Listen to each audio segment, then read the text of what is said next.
الحمد لله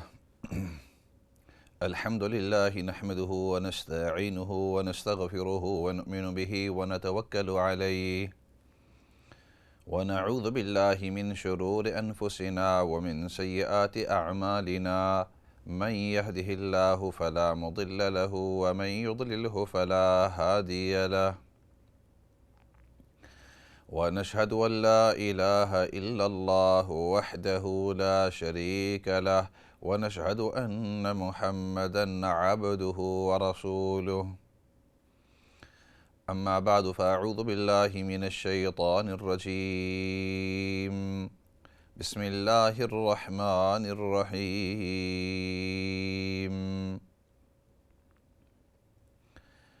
قل إن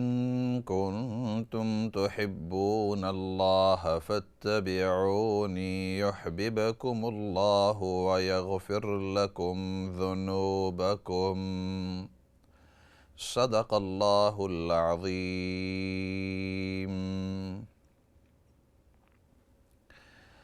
محترم و مکرم ناظرین سامعین، السلام علیکم ورحمۃ اللہ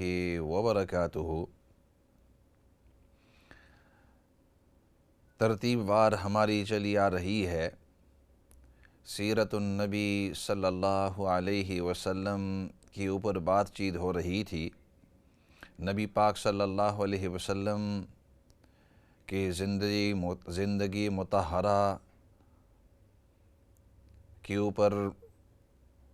تبصرہ ہو رہا تھا، اور جیسے میں نے پہلے بھی عرض کیا تھا کہ پوری زندگی مبارکہ کو کما حقہ پیش کرنا یہ عام انسان کے حق کے بس کے اندر نہیں ہے۔ اس لیے کوشش یہی ہے کہ آپ صلی اللہ علیہ وسلم کی زندگی مطہرہ کے کچھ لمحات ذکر کیے جائیں، تاکہ کم از کم آپ صلی اللہ علیہ وسلم کی زندگی سے کچھ نہ کچھ واقفیت ہمیں ہو جائے، تاکہ اس پر عمل بھی کر سکیں۔ نمبر 2، ہمارا عشق، ہماری محبت نبی پاک صلی اللہ علیہ وسلم کے ساتھ دن بدن اور مضبوط ہوتی رہے، کیونکہ انسان جب کسی کے بارے میں جتنا ہی علم رکھتا ہو، جتنے بھی جانکاری اور زیادہ کرتا رہتا ہے، تو ظاہری بات ہے کہ اس کے ساتھ تعلق اتنا ہی زیادہ بڑھتا رہتا ہے، اور اگر انسان چاہے تو محبت بھی اور زیادہ اس شخصیت کے ساتھ بڑھتی رہتی ہے۔ اور ہمارا عقیدہ ہے کہ نبی کریم صلی اللہ علیہ وسلم کے ساتھ مخلوق میں سب سے زیادہ محبت کرنی چاہیے، اور اگر کسی کی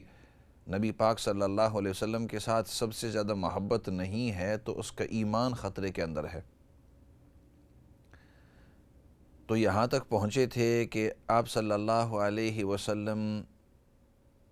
کی والدہ ماجدہ جو ہے وہ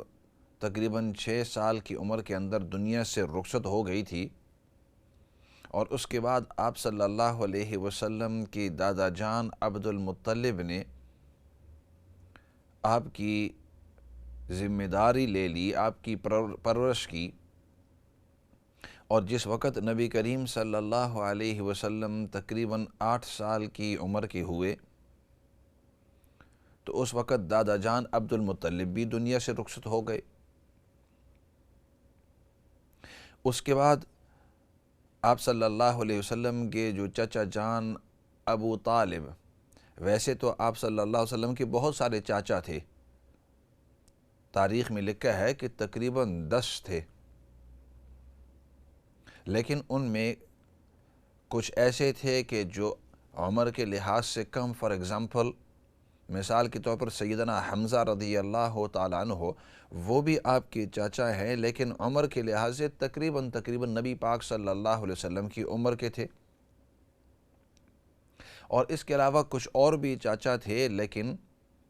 مثال کے طور پر ابو لہب، لیکن ان کا اتنا پیار نہیں تھا نبی پاک صلی اللہ علیہ وسلم کے ساتھ جتنا ابو طالب کو تھا۔ ابو طالب کہنے لگے کہ میں ان کی پرورش کروں گا، چنانچہ یہ اللہ کی طرف سے وہ ان کی خوش نصیبی تھی کہ آپ صلی اللہ علیہ وسلم ابو طالب کے ساتھ آ کر رہنے لگے۔ ابو طالب یہ حضرت علی رضی اللہ تعالیٰ عنہ کے والد ہیں۔ چنانچہ 8 سال کی عمر کے بعد ابو طالب جو ہیں وہ نبی پاک صلی اللہ علیہ وسلم کے سرپرستی کرتے رہے۔ جب آپ صلی اللہ علیہ وسلم کی عمر جو ہے تقریباً 12 سال کو ہی، اور اس زمانے میں یہ ہوا کرتا تھا کہ خاصتاً جو لڑکے ہیں وہ جب تقریباً ٹین ایج عمر کو پہنچتے تو اس وقت جو ان کے ذمہ دار ہوتے وہ کوشش کرتے کہ ان کو باہر جو کاروان تجارتی طور پر سفر کے لیے جاتی ہیں ان کے ساتھ ان کو بھی بھیج دے۔ کیوں؟ اس لیے کہ اس سے ان کو زندگی تک کا تجربہ ہوتا ہے، کیونکہ جب وہ سفر کے اندر جائیں گے تو لوگوں کے ساتھ ملنا ملانا بھی ہوگا، خاصتاً اگر وہ دور کے علاقوں کے اندر دوسرے علاقوں کے اندر جائیں گے تو وہاں لوگوں کے ساتھ ملیں گے، مختلف کلچرز کے ساتھ ان کا رابطہ ہوگا، دیکھیں گے، واسطہ پڑے گا، مختلف مذاہب کو، مختلف قسم کے لوگوں کو، مختلف زبانیں، مختلف طبیعتیں،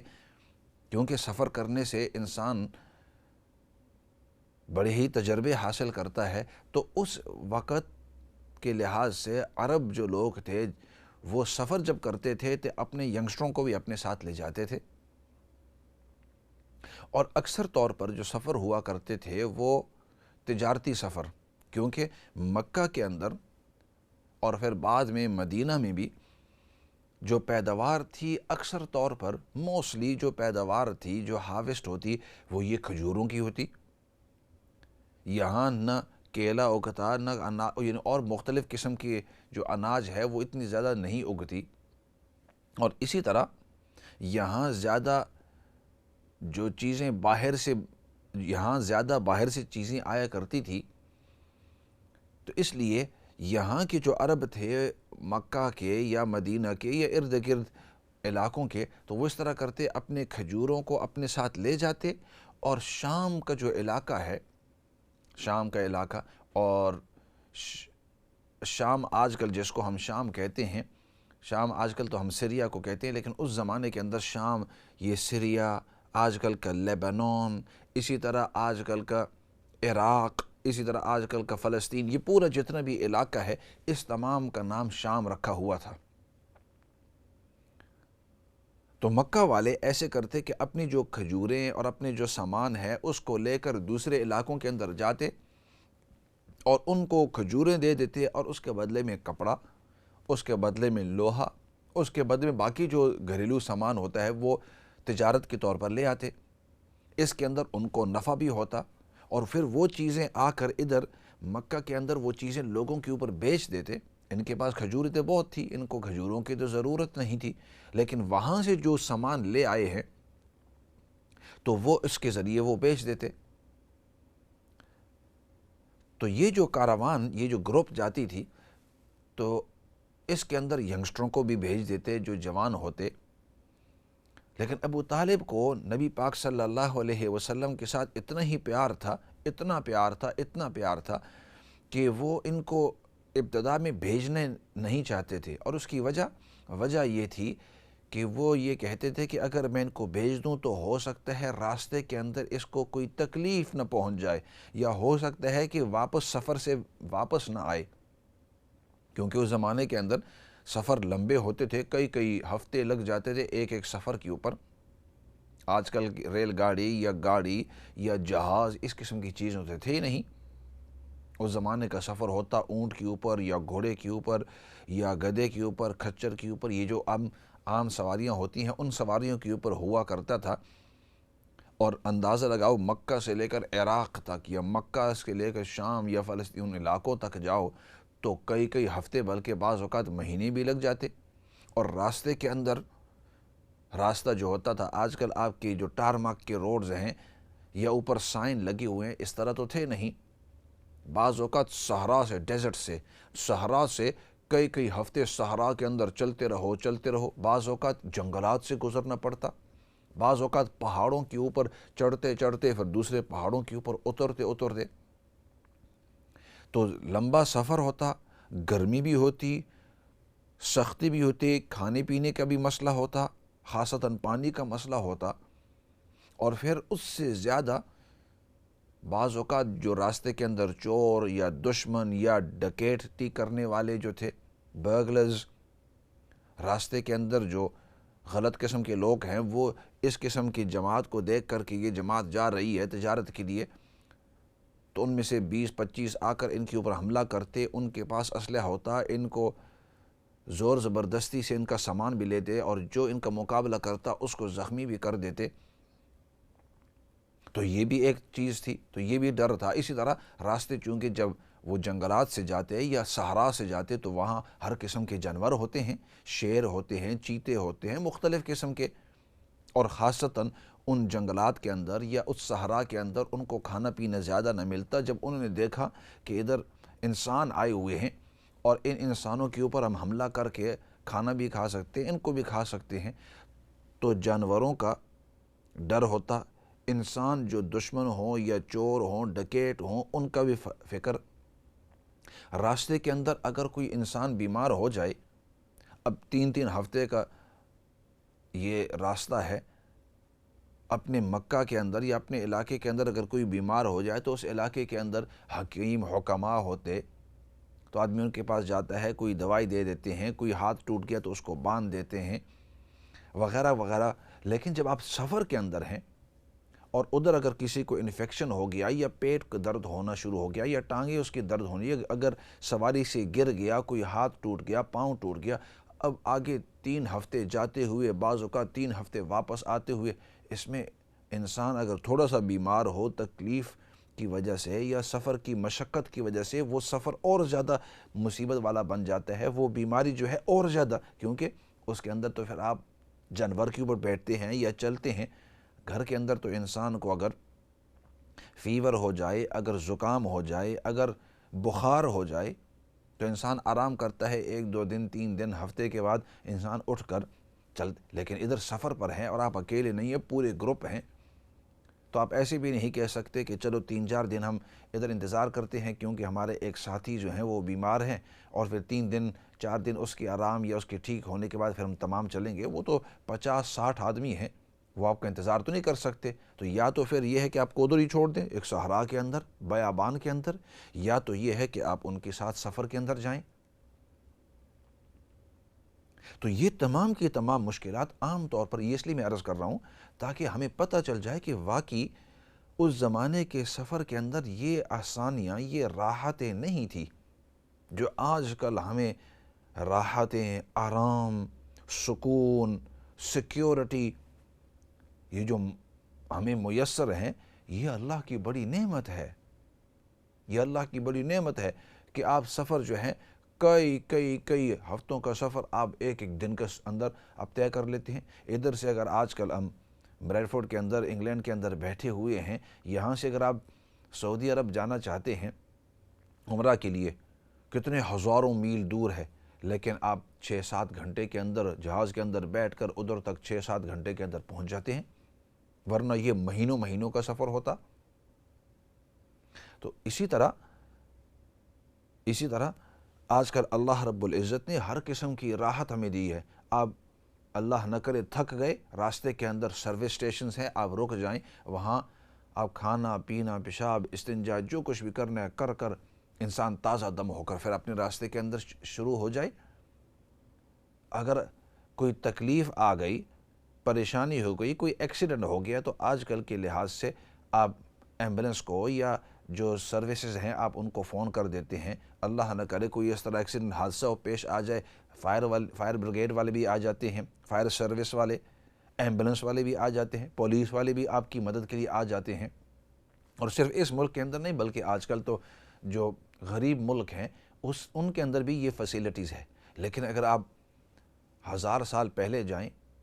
1000 سال پہلے، یا آپ صلی اللہ علیہ وسلم کے زمانے میں، یعنی تقریباً 1400 سال پہلے، 1450 سال پہلے، تو اس زمانے کے اندر یہ چیزیں تو تھی نہیں، اسپیشلی جب نبی کریم صلی اللہ علیہ وسلم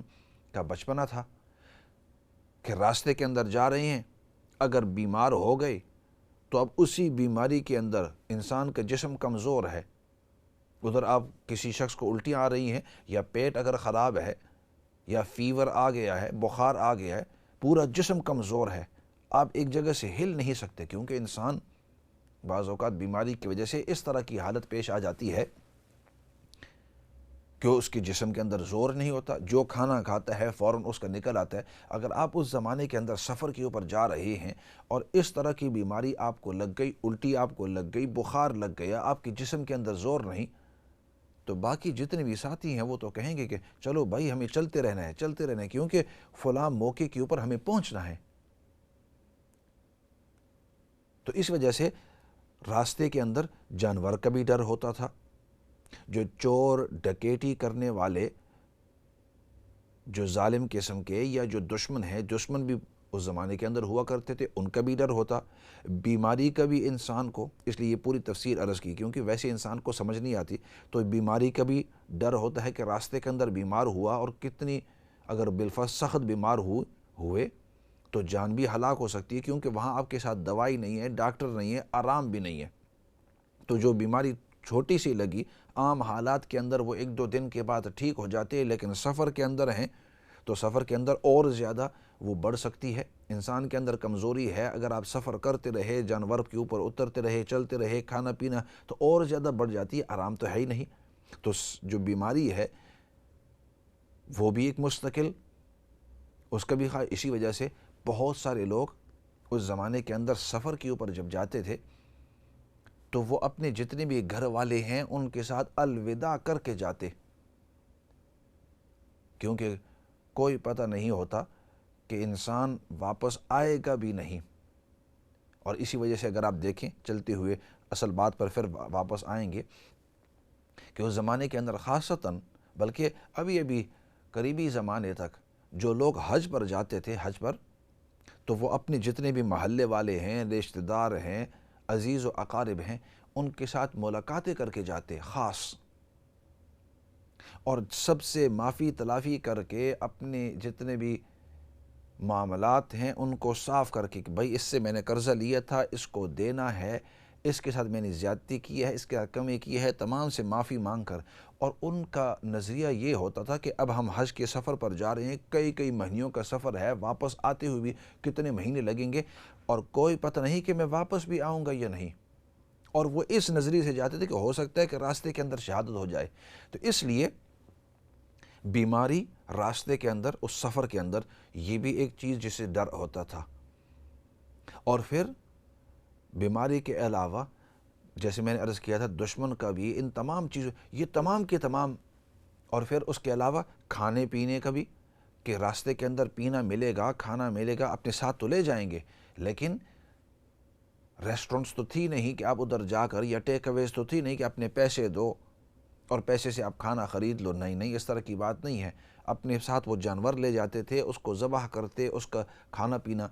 تو اس لیے ہو سکتا ہے کھانا پینا ختم ہو جائے، وہاں جا کر ہو سکتا ہے کہ جو چیز ہم لے گئے اس کو بیچنے کے لیے اس کے اندر نقصان ہو، اور نقصان کی وجہ سے ہمیں الٹا لینے کے دینے پڑ جائے، واپس آتے ہوئے پیسہ بھی خرچہ ہو جائے۔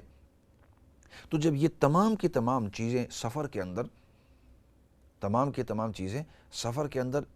انسان کو پیش آنے والی ہیں، اور انسان کی جان بھی خطرے کے اندر ہے، اسی وجہ سے ایک حدیث کے اندر نبی کریم صلی اللہ علیہ وسلم نے ارشاد فرمایا کہ السفر قطعۃ من العذاب، کہ سفر کرنا، اور خاصتاً اس زمانے میں، یہ عذاب کا ایک حصہ ہے۔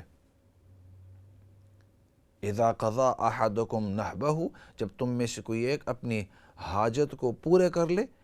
فلیرجع، پھر چاہیے کہ وہ اپنے گھر کو واپس آ جائے جتنا جلدی ہو سکے، کیونکہ جب آپ اپنے علاقے سے دور ہوں گے تو وہاں سیفٹی، سیکیورٹی، کھانا پینا، انسان کی صحت، ان تمام چیزوں کی وہاں رعایت نہیں ہوتی۔ وہاں انسان کا سونا بھی ہے، وہ بھی صحیح طریقے سے نہیں ہوتا، کھانا پینا بھی صحیح طریقے سے نہیں ہوتا، صحت بھی صحیح طریقے سے نہیں ہوتی، آرام بھی نہیں ہوتا، کوئی چیز نہیں ہوتی۔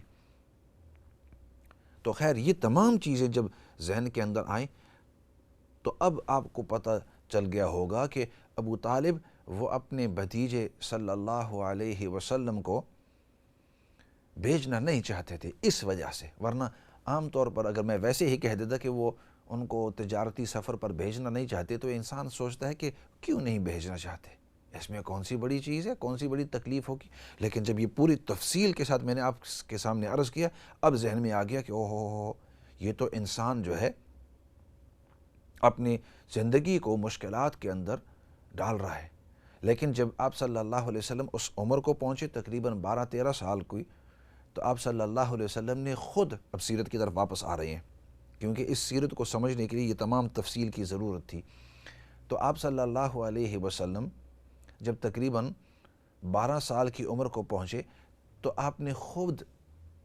اپنی خواہش کا اظہار کیا کہ میں بھی ان سفر کے اوپر جانا چاہتا ہوں۔ تو ابو طالب نے اس بات کو قبول کر لیا کہ ٹھیک ہے، اگر آپ بھی جانا چاہتے ہیں اور ماحول بھی اس طرح ہے کہ اس عمر کے جو بچے ہیں وہ چلتے رہتے ہیں اور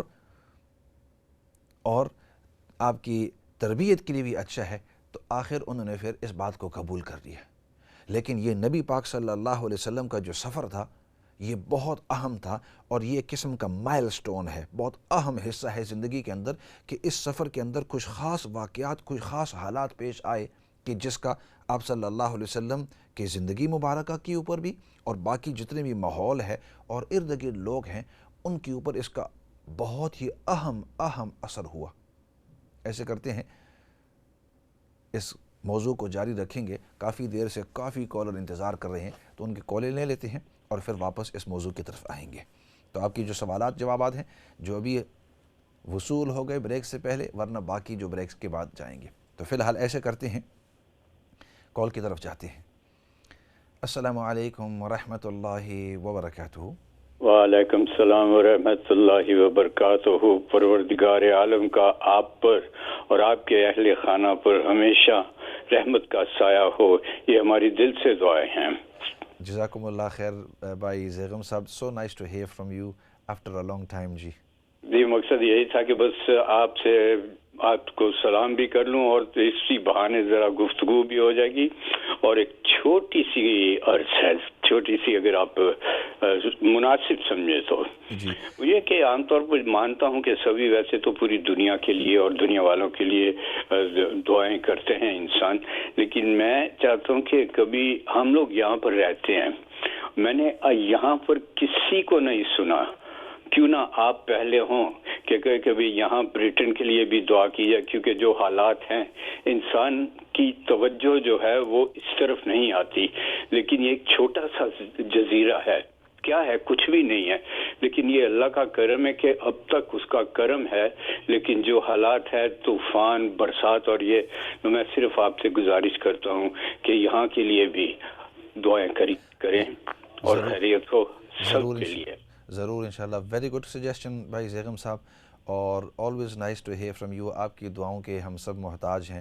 اور آپ بھی دعائیں کرتے رہیں، ہم بھی دعائیں کرتے رہیں گے انشاءاللہ۔ جناب ہماری تو دل سے ہمیشہ ہی آپ کے لیے دعائیں نکلتی ہے، اللہ آپ کو سلامت رکھے، اور آپ کو دن بدن آپ کا جو علم ہے اس میں اور اس پر روشنی اور ہو، میں تو یہی کہتا ہوں کہ وہ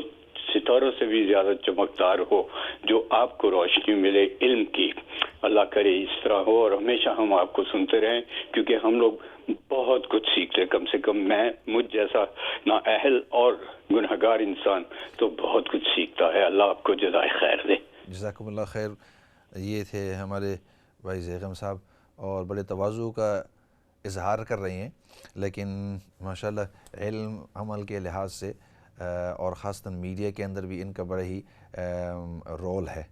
اور واقعی انشاءاللہ جن باتوں کا انہوں نے تذکرہ کیا ہے وہ ضرور اس کی طرف توجہ آپ کی بھی دلائیں گے اور دعائیں ضرور کریں گے۔ اور آپ جب آتے ہیں اس قسم کی چیزیں آپ کہتے ہیں، بتلاتے ہیں، تو ہزاروں لوگ جو ہے اس کو سنتے ہیں۔ It's so nice of you, اس قسم کے سجیشنز انشاءاللہ۔ ایسے کرتے ہیں، ایک کال کی طرف چلے جاتے ہیں اور دیکھیں گے، یا ایسے کرتے ہیں، وقت بہت مختصر ہے بریک کا،